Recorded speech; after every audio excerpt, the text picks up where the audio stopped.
ಶ್ರೀ ಶಿರಡಿ ಸಾಯಿಬಾಬಾ ಮಂದಿರದಲ್ಲಿ ಗುರುಪೂರ್ಣಿಮೆ ಆಚರಣೆ ಪ್ರಯುಕ್ತ ವಿಶೇಷ ಪೂಜೆ ಭಕ್ತಾದಿಗಳು ಪ್ರಸಾದ ವಿನಿಯೋಗ ವ್ಯವಸ್ಥೆಯನ್ನು ಮಂದಿರದ ಆಡಳಿತ ಮಂಡಳಿ ಆಯೋಜಿಸಲಾಗಿತ್ತು.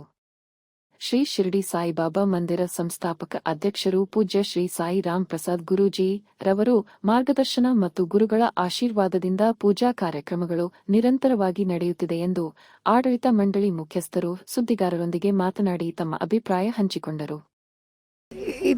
ಇಲ್ಲಿ ಕಾಮಾಕ್ಷಿಪಾಳ್ಯ 2ನೇ ಮುಖ್ಯ ರಸ್ತೆಯಲ್ಲಿ ಶಿರಡಿ ಬಾಬಾ ಸಾಯಿ ಮಂದಿರ 1998ರಲ್ಲಿ ಪ್ರಾರಂಭ ಆಯಿತು. ಇದಕ್ಕೆ ಮೂಲ ಕಾರಣ ಗುರುಗಳಾದಂತಹ ಶ್ರೀ ಸಾಯಿ ರಾಮ್ ಪ್ರಸಾದ್ ಗುರೂಜಿಯವರು ಎಲ್ಲರಿಗೂ ಭಗವಂತ ಒಳ್ಳೇದು ಮಾಡಲಿ, ಒಳ್ಳೆ ದಾರಿಯಲ್ಲಿ ಕರ್ಕೊಂಡೋಗಲಿ ಅಂತ ಗುರುಗಳನ್ನು ಪ್ರಾರ್ಥನೆ ಮಾಡೋದಕ್ಕೆ ಅವಕಾಶ ಮಾಡಿಕೊಟ್ಟಿದ್ದಾರೆ. ಈಗ ಇಲ್ಲಿ ಸೇವಾ ಕಾರ್ಯಕ್ರಮಗಳಂದರೆ ಅಂಗವಿಕಲರಿಗೆ ಶಾಲೆ ನಡೀತಾ ಇದೆ, ಮತ್ತು ತರಬೇತಿ ಕೇಂದ್ರ ನಡೀತಾ ಇದೆ. ಮತ್ತು ಪ್ರತಿ ಗುರುಪೂರ್ಣಿಮೆ ದಿವಸ ಇಲ್ಲಿ ಗುರುಗಳಿಗೆ ವಿಶೇಷವಾದ ಪೂಜೆ ನಡೆಯುತ್ತೆ.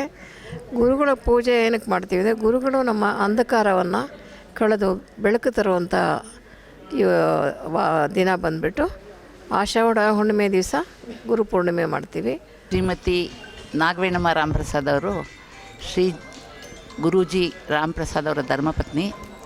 ಇವರಿಬ್ಬರು 98ರಲ್ಲಿ ಒಂದು ಮನಸ್ಸಿನಲ್ಲಿ ಬೇರೆಯವರಿಗೋಸ್ಕರ, ಎಲ್ಲರಿಗೋಸ್ಕರ ಬದುಕಲ್ಲ, ನಮಗೋಸ್ಕರ ನಾವು ಬದುಕ್ತೀವಿ, ಆದರೆ ಜನತೆಗೋಸ್ಕರ ನಮ್ಮ ಕೈಲಾಗಿದ್ದು ಸೇವೆ ಮಾಡಬೇಕು ಅಂತ 88ರಲ್ಲಿ ಒಂದು ಸಣ್ಣ ಮನೆಯಲ್ಲಿ ಇಬ್ಬರು ನಾವು ತೊಗೊಂಡು ಓಲ್ಡ್ ಏಜ್ ಹೋಮ್ ಸ್ಟಾರ್ಟ್ ಮಾಡಿದರು. ಅಡ್ಡ ಬರಬೇಡಮ್ಮ, ಓಲ್ಡ್ ಏಜ್ ಹೋಮ್ ಸ್ಟಾರ್ಟ್ ಮಾಡಿದರು. ನಂತರ ಅದು ಬೆಳೆದು ಈಗ ಬಹಳ ದೊಡ್ಡದಾಗಿದೆ.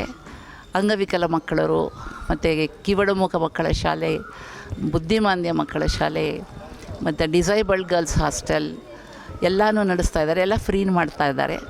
ಭಗವಂತನ ದಯೆಯಿಂದ ಎಲ್ಲ ಫ್ರೀ ಮಾಡ್ತಾ ಇದ್ದಾರೆ. ತಮಗಲ್ಲದೆ ಇತರರಿಗೋಸ್ಕರ ಬದುಕುವುದು ಹೇಗೆ ಅನ್ನೋದನ್ನು ಈ ಗಂಡ ಹೆಂಡತಿ ಇಬ್ಬರು ಗುರೂಜಿಯವರು ಮತ್ತು ಅವರ ಧರ್ಮಪತ್ನಿಯವರು ಒಂದು ಆದರ್ಶವಾಗಿ ಜನತೆಗೆ ತೋರಿಸಿಕೊಡೋ ಮಾರ್ಗದರ್ಶಕರಾಗಿದ್ದಾರೆ. ಎಲ್ಲರೂ ಜನತಾ ಜನಾರ್ದನ ಸೇವೆಯನ್ನು ಮಾಡಿ ಕೃತಾರ್ಥರಾಗಬೇಕು. ವಿವೇಕಾನಂದರು ಅದೇ ಹೇಳಿದರು, ದರಿದ್ರ ದೇವೋಭವ ದೀನ ದೇವೋಭವ ಅಂತ.